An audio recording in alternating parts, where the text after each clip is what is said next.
Hello and welcome, gamers. This week in gaming news, Shawn Layden, former PlayStation CEO, speaks on the future of video games. Roblox is finally coming to the PlayStation platforms, and Starfield continues to break records. All this and more on gaming news this week.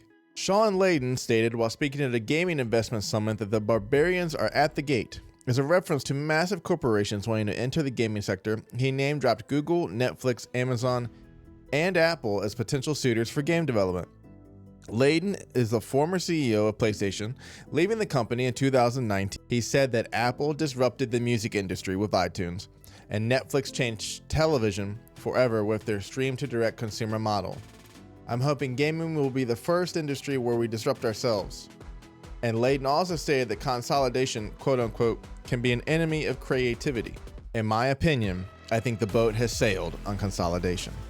Xbox just purchased one of the biggest video game companies in Activision Blizzard King in the world for $69 billion just shortly after purchasing ZeniMax for around $8 billion 3 years prior. You also have companies like Tencent, the Chinese Giga Gaming conglomerate, which owns a little slice of the pie in so many studios and owns one of the most profitable gaming studios in Riot Games. Embracer Group last year bought so many IP rights in Western game studios like Crystal Dynamics and Eidos Montreal, now owns all the rights to the Lord of the Rings and Lara Croft IP.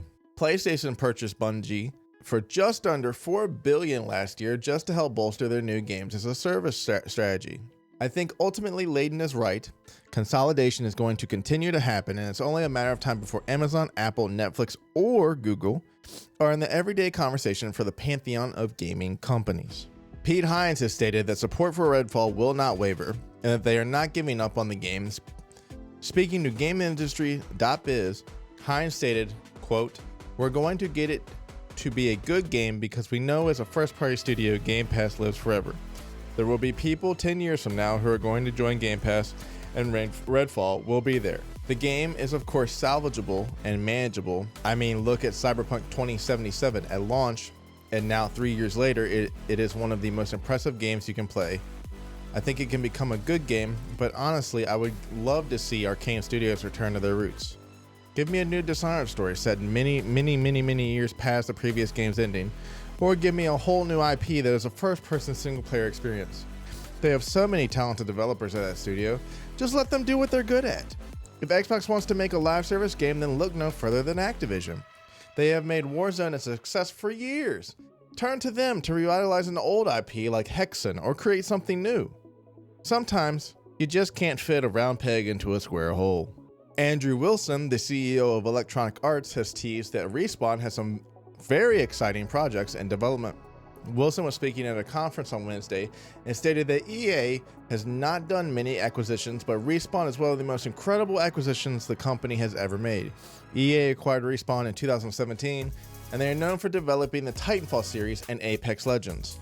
Wilson stated that there are some other things being developed at Respawn that the company is very excited about but was not ready to share details. In an interview with Vince Zampella, who is the creative director of Respawn, and the interview he did with Axios earlier this year, Zampella said that a very small team was working on an original IP. Respawn is currently working on 2 Star Wars games as well. Only time will tell when we may see the fruits of their labor. Xbox is adding a new update this month that allows for the ability to stream games to Discord. The feature will allow Xbox players to stream their gameplay to their Discord friends. Other features include new reporting for in-game voice chats, variable refresh rate options for Xbox Series X and S, and the Xbox app on PC. We'll have new features, better performance, and celebrations for future games. Be on the lookout for this update by the end of September. Mortal Kombat 1 has not even been released yet, but the hype is building.